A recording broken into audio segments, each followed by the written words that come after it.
Have you been wondering where you're at emotionally after your breakup? Whether you're ready to get back to dating or not? Maybe you try to date and you see that it doesn't really work. Now you want to figure out what's going on, what still need to be healed within you. I'm Coach Paz Goldman, your relationship and breakup coach. In today's session, I'm going to provide to you 20 questions that will help you to gauge the level of your healing, because you're going to hear a lot of stuff here on YouTube. One coach will tell you this, one will tell you that. You are ready, you're not ready, do this, do that. I don't want you to listen. I want you to ask yourself the questions and figure it out for yourself. You will know, you know best. So I want you to take into consideration every question here and be honest with yourself. Rate it between 1 to 5. Okay, 1 to 5. One will be that you strongly disagree and that this is not true to your situation at all. 5, it will be strongly agree, completely true for you. So, and after you're going to answer all of these questions between 1 to 5, add them all up. And at the end, I'm going to provide to you with the interpretation of your score. Then you will know exactly where you are. You will be able to gauge the level of your healing. And also, I want you please to comment below the level of your healing and the answers to your questions between 1 to 5, because everyone here, we are in it together, my friends. I came up with these questions because I needed to know after my breakup where I was. So I'm going to provide you with the tools that helped me to heal very fast and very well, because it's not just about the speed of your breakup. It's not a race. You got to do it at your own pace, but time alone will not heal you. What you do within this time will help you. So let's make sure that you're on the right track. Now, question number one that you want to ask yourself: I got a normal appetite and my digestive system works normally. One, your digestive system works normal. One, you have diarrhea, everything is not okay, and you don't have a normal appetite. 5, you eat normally and your digestive system works perfectly. Now, the reason that I say that I ask this question is because you need to understand somatically, physically, in your body what's going on. If you don't have appetite, it means that your central nervous system took a too massive of a hit, and it's hard for it to recover because your body knows better than the mind. So your body reacts. Your body reacts. So you need to know, if you don't have appetite, it means that you still have a lot of healing to do. If your digestive system doesn't work normally, it means that you still hold the emotions in your belly. So it's really, really important for you guys just to understand these even two little things. Now, the next one, number 2, is my sleep cycle is normal. If you lose sleep, that's not good. This is not a good indicator of healing. If you sleep well, it means that your central nervous system adjusted to the situation and there is no longer a threat. Because I'm going to just explain to you a little bit more in depth, because like I said, your central nervous system, your body knows everything. And when there is a perceived danger, and I say perceived danger, your body goes into a restoration mode. You just freeze or fight, get ready for something. And what happens when you experience a hard breakup? Your system is on alert. There is always danger. Something is out there and you need to be on alert. This is why the digestive system does not work normally. This is why you lose appetite, because it's not time to eat right now. Time to fight. And when it's time to fight, there's no there's no appetite. And also the digestive system is just running, running, running, running, running, running. You're almost 24/7 in stress, and the system cannot take it. This is why also it will affect your sleep cycle. If you cannot sleep, it means something out there is threatening, literally threatening your life. If you still feel that way, it means that there is more healing needs to be done. Number 3, I feel peace with how the relationship ended. 1, you're not at peace at all.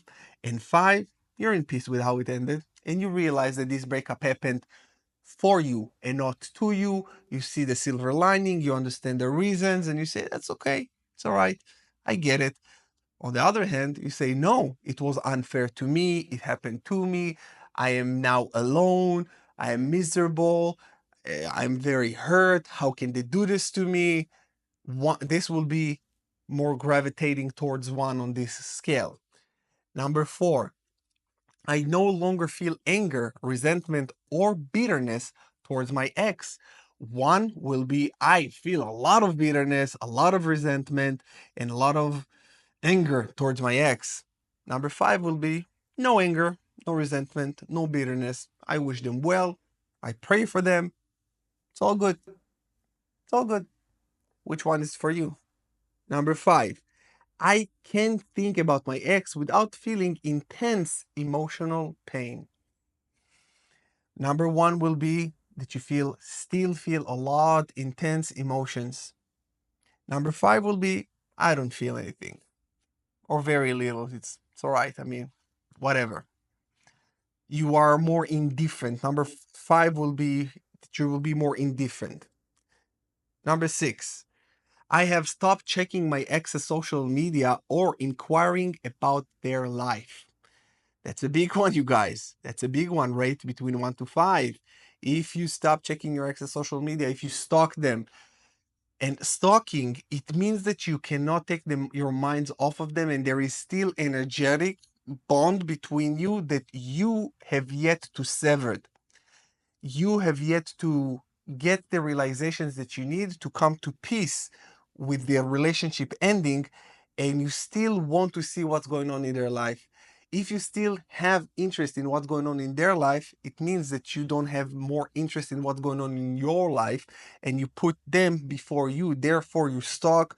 You need to see what's going on. You want to know. You're still very curious. And if you are, that's not a bad thing, but it just means you still have healing to do. It means that you didn't heal enough.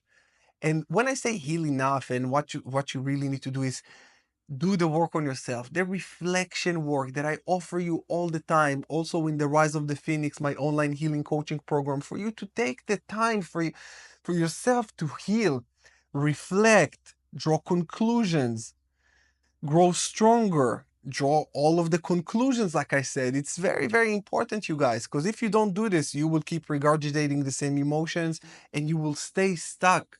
You will stay stuck. And if the level of your emotional, your healing right now is very low, just consider to do something about it. To do something about it, you can take my program for only 37 bucks now. 37 bucks to heal your heart and be free, or book a one-on-one call with me and I got you. I will help you definitely. Number seven is I no longer fantasize about getting back together with my ex. And this is a beautiful thing. When you realize you're no longer fantasizing about getting back together with your ex, is when you realize that this person is not the right person for you. That is all there is to it. You don't see them as good, as bad, or nothing. You're completely indifferent. And you realize that this is just not a person that it's not the right fit for you, because you did enough work on yourself and you value yourself enough to realize that you are not worthy of someone that comes back. You are worthy of someone who never leaves.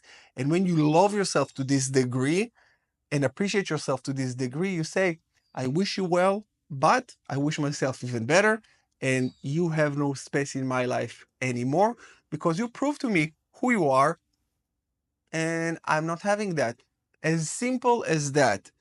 Number eight, I feel confident and secure in myself as an individual. You are starting to love yourself because you do things for you, not to you. You realize that this breakup happened for you and not to you. So number one will be here, you feel confident. Number one will be, I'm not feeling confident at all. Number five, I am very confident because I did the work. And you can even add to yourself a mental note. I don't feel confident because I didn't do the work. I don't feel capable because I didn't take care of myself. You got to. You're the only one who can help you, not even me. I can help you through these videos, but only you can actually do the work. No one can do push-ups for you. No one can heal your heart for you. Not when your ex come back or nothing like that. No, no, no, don't think that. Been there, done that, and I'm telling you, it's not going to heal you. It's going to maybe allow you a temporary relief if your ex comes back, but then what? The same shit's going to happen again, not having that. So make sure you work on yourself. Number 9, I have regained or established strong sense of purpose outside of the relationship. This is where this is again, you need to do the work. And all of these things, if you do the work, you will regain and establish strong sense of purpose outside the relationship. If you don't, you won't. So number 1, you don't have a strong sense of purpose. Number 5 will be, yes, I have a very strong sense of purpose. I actually make this breakup my breakthrough. This will be number 5, extremely good. Number 10, I have reflected on the relationship and understand what worked and what didn't. This is the drawing the conclusion part that I'm telling you that I go through this on my channel all the time, and on the Rise of the Phoenix, I help you go through it one by one, step by step, to understand and to reflect. So, number 10, the question number 10, is it going to be number 1 for you that you did not reflect on the relationship and understand what worked and what didn't, or did you? Number 5 will be, I reflected, I took the time, did the work, and I know what went wrong, and I know what I could have done better. 11, I've identified and taken responsibility for my role in the relationship challenges. You take responsibility. When you take responsibility and accountability, you take your power back. So if you didn't take your power back, you're powerless. And it means that on the emotional healing scale, you're not ready. If you did, you are. You will be emotionally much, much better.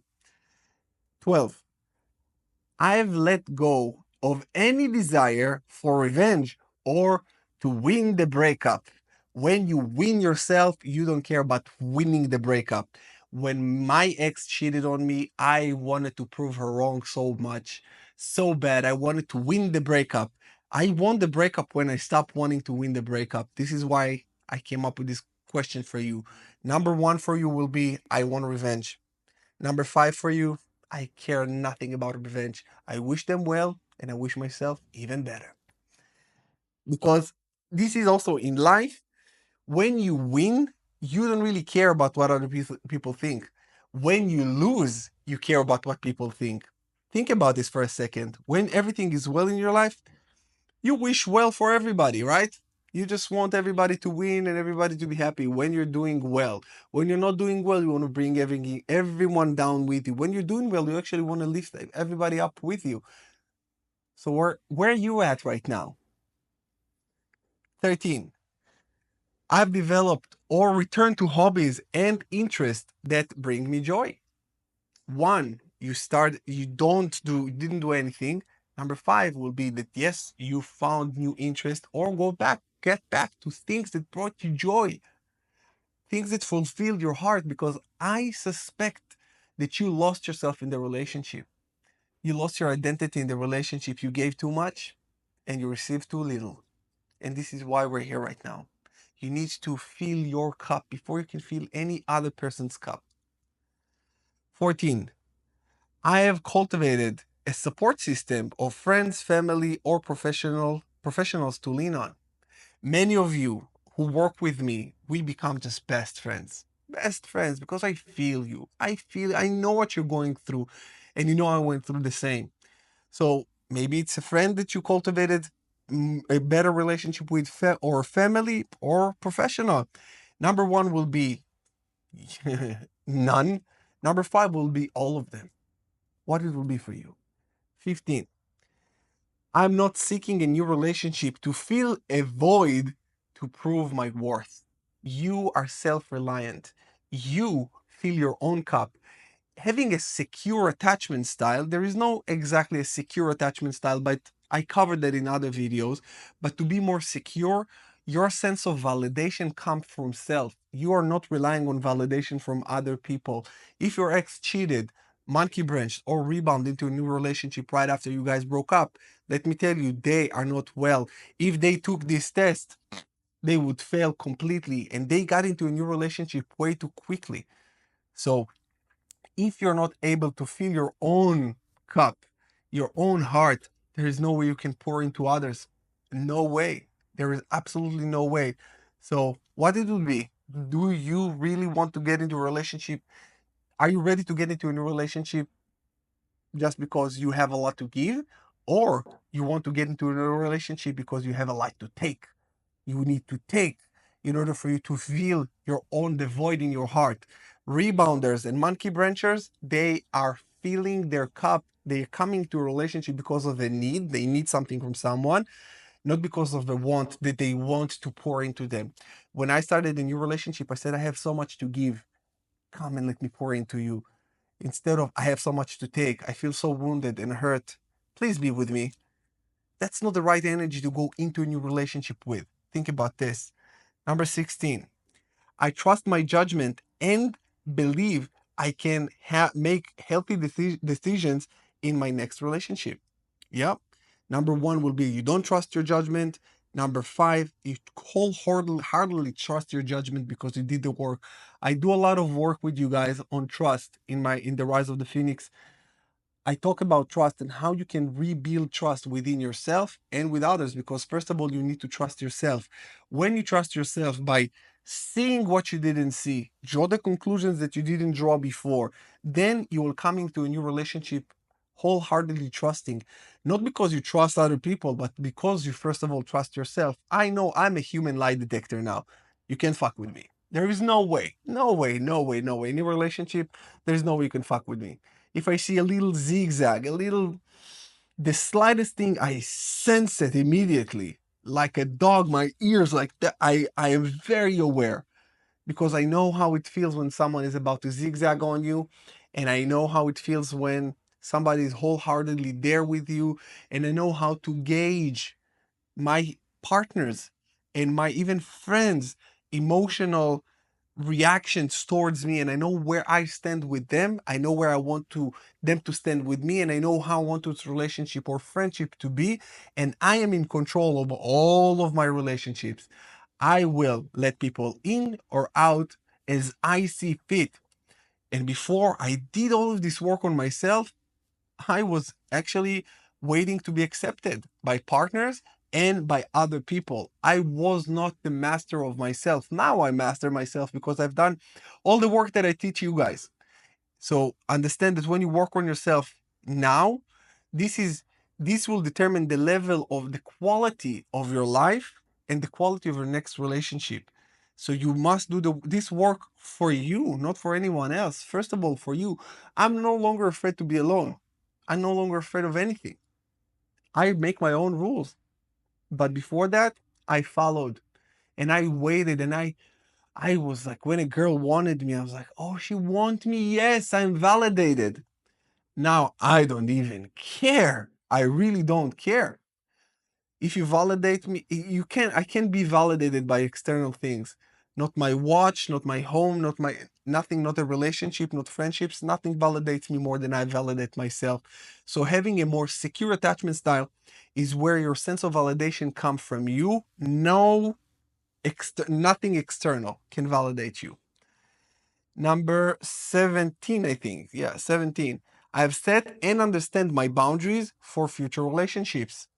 Again, you're unfuckable. Number one, it means that you have boundaries and you know how to reinforce them. And I actually made a video about boundaries. So make sure you watch it if you need help to set boundaries. And number five will be that you have boundaries and you know how to reinforce them. And when you know that, this is how I know. People, either you play by my rules, when you come into my world, you play by my rules, or you're out. And that's it. And that's okay. I don't need anybody. That's the thing. I don't need anybody. I want, I want friends. I want a relationship. I want all of this, but I don't need it. So therefore, if it's there, I will welcome it with open arms. If it's not, I will be just as fine. Number 18. I am excited about the idea of dating again, not actions or reluctant. Number 5 means that you're very, very anxious and reluctant. Number 5 will be you are excited about the idea because you know you worked on yourself so much that the next relationship will benefit it so greatly by who you became. And you trust yourself that you're going to make the right decision. 19. I feel happy and fulfilled with my own without needing someone else to complete me. Because when you know that a relationship is not there to complete you, it's there to complement you. I'm going to repeat it. A relationship is there to complement you, not complete you. This is where you come out of a want, not out of a need. So number one will be that you're not fulfilled with your own and you need a relationship and you need someone to validate you. Number five will be you're just happy and fulfilled without it. You're fulfilled with yourself and you love yourself. Number 20, last but not least, I believe I've grown as a person and learned valuable lessons from the breakup. Number one, you learn nothing. Number five will be, I learned a lot, and I'm actually happy that it happened for me. You're happy that it happened. You're happy about the breakup. Okay, the scoring system. Now I want you to take a second, just a second. Take a second, add up all of your answers, 1 to 5, for all the 20 questions, and see the number that you came up with. You can put the number down in the comments below. Mhm. And let us know what is your number. Let us know what is your number, and let's see. And there is no competition here. We're not competing. It's just to see where you're at. I know I scored very low at the beginning, very low, and I needed help. And I needed help, and I got all the help that I need. So that's all right. Wherever you are, my friend, that is okay. This is your starting point. And by the way, you will be ready to date again even if you reach around, I would say 80%, because you need to be around 80% healed, where this is healed enough to start dating again. You don't need to be 100%. You will never be 100%. So understand that that is okay. When you're 80% healed, you're healed enough to start dating again. And in your dating, you will heal 15 more percent, then you will reach to 95. But the entire life, you never reach to 100. 5%, you will always stay fucked. 5% is where you always need to work on yourself more and more and more. This is just how it is, my friends. Sorry to be the barrier of this news if you didn't want to hear them, but this is just what it is. This is life. And yeah, accept it. Interpreting your score between 90 to 100, you're likely healed and ready to date again. You feel confident, emotionally stable, and prepared for a healthy relationship. 70 to 89, you're making great progress, but may have few areas to work on before diving back into dating. Focus on these areas for continued growth. 50 to 69, you're in the middle of your healing process. Take more time for self reflection and growth before starting a new relationship. 30 to 49, you're still deeply affected by the breakup. Prioritize self care, healing, and building emotional resilience. 10 to 29, the breakup is still fresh or unresolved. Focus entirely on your healing journey before considering dating again. So that is all there is to it, my friends. Let me know in the comments below where you're at emotionally. And if you need help, I got you. You can also join the Rise of the Phoenix, my online healing community, for free. It's on Facebook. If you want to join my online program, link in the description below. It will help you so much, my friends. And thousands of you have taken it by now, and it just works miracles in your life. And I'm so happy to see all of you guys' progress. If you need to talk to me one-on-one, all the links in the description below. With that said, I'm sending you a huge hug, much love, and I will see you again in the next one. Take care.